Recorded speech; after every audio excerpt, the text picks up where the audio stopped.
Okay, so today we are going to be assembling two tires and rims for a customer of ours by the name of Paul. And I've been asked a lot of questions about, well, how do you do it? What do you need? Unfortunately, I won't be able to hold the camera and assemble the tire at once, but I'll be at least able to show you the steps that it takes and kind of explain the process while we do it. So Paul, he actually wanted us to go ahead and sandblast and paint his rims, so that's what we did. What we're working with here is an LMTV rim, going on to, I believe, his 1088 out there in California. So it's basically a brand new rim. Everything's been blasted, primered with a special etch primer to ensure that nothing comes off, and then gone ahead, and he wanted a satin black, so that's what we gave him. So here's his rim. He's getting a brand new valve stem, which, yes, of course, we supply those. You're going to need a 15/16 wrench to put that valve stem in. Going to need a nice brand new O-ring. Paul has opted to have us balance his tires, so there's our active balancing bead. Paul also wanted the look of the zinc plated nuts, so we went with a whole brand new set of nuts. Over here in this little bucket, that black stuff is actually a tire beading compound with a rust inhibitor, which means when you put your tires together utilizing that, where everything always rusts right here on the bead, this is going to help prevent that. We've got the split piece bead lock that we're putting in for Paul. The process is pretty much the same to put this in as it is to put the one piece in. It really doesn't matter. When you use the one piece, you do need a ratchet strap, but no matter what, to help you out to get this into that tire is right here. This is one of your more important tools. This is a clamp that's been turned around, so it's a spreader clamp. So what it'll do is it'll actually spread the bead of that tire apart so we can get that bead lock there into it. It's very important that you clean your tires ahead of time.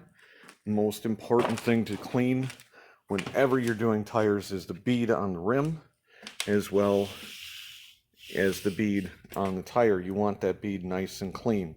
Doesn't matter too much about the sidewall at this point in time, but you got to focus on getting this clean. No matter who you buy your tires from, always ask a couple of simple questions. The main one being, where are your tires stored? We're a little light on tires today, but as you can see, we've got our tire hold here, and that shelf is usually full of tires, but we're running a little low today. Next shipment should be along soon. But we keep all of our tires inside. We've got roughly 30,000 square feet here in this warehouse.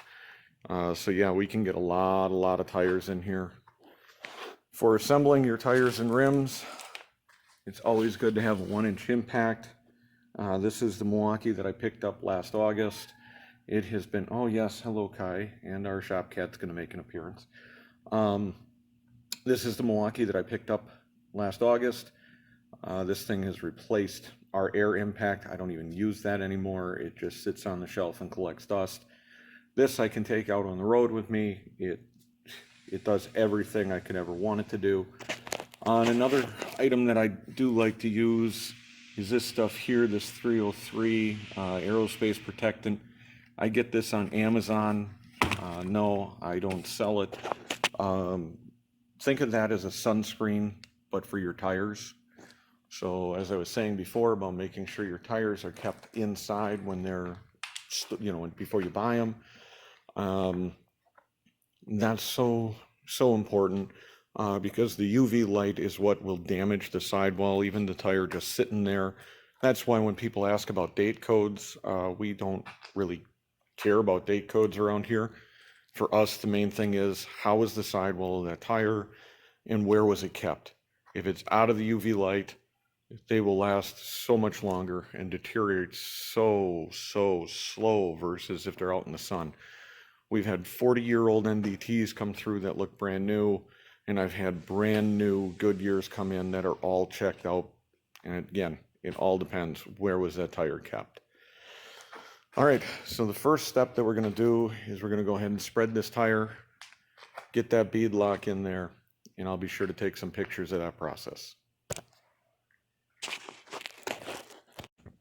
Okay, so what we did is we used that spreader bar or clamp to go ahead and get the tire as wide open as we can. So then all it takes is you get all of your hardware out of your bead lock and start to roll it in here like a corkscrew. I'll get some pictures of that taken. Okay, so as you can see, I've got this set up on how I want it to go in. We got one piece here outside of the tire and one piece there inside. And I'm going to try and do this one-handed while holding the camera. We'll see if it works. You just simply, oh, that's going to be some great camera work. There we go. Roll it in, and it's done. Put your hardware in, and that's it. Okay, we got our bead lock in. Now it's time to put in our balancing beads. So what this is there's two bags. You open up the outer bag, pull out your inner bag, and simply drop it in the tire. So there it is in the tire. And what'll happen is that bag will break open once the tire starts moving. Could potentially break open sooner, so you do have to be careful that you don't lose all your beads. That is specially weighted.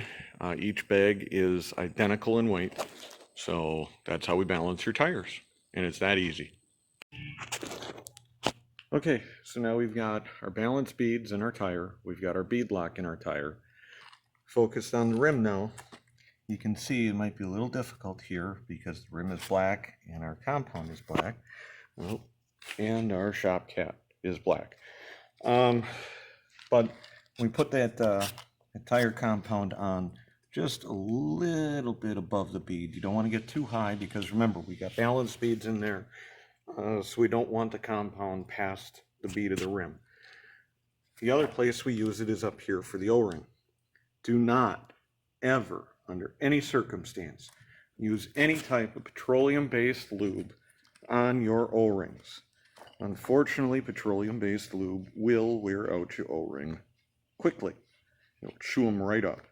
All of our O-rings are made out of a natural rubber type compound, so that way they're made to withstand extreme heat and extreme cold. I'm sorry, I've got a cat kneading on me and getting stuck on me here. So that's what our O-rings are made for. So by using oil or some kind of grease on there, you'll actually damage them, versus our black compound here is a rust inhibitor, so that will protect your bead. That will also protect the sealing surface where the O-ring is. And oh my goodness, anybody want a shop cat? She gets no attention here, does she? No. Would you believe that when she came to us last year, you couldn't even get near her? She would claw at you, bite you, whatever she could do just to get away from you. Now she doesn't leave me alone. So all right, I am going to go ahead and drop the tire on the rim here. Okay, so the tire's dropped on. Sometimes you can just roll the tire over, line it up, and drop it down. Other times we use the forklift. Today I got lucky and was able to just roll it and drop it down. So as you can see, I use a brush here to paint on basically more of our tire compound. You can see our O-ring down in there. One thing I think we need to talk about is, yes, the studs are painted.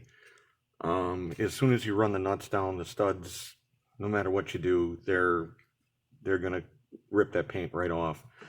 You can oil them. That might help them last a little longer, WD-40, something like that. But there's not a whole lot that can be done with the studs.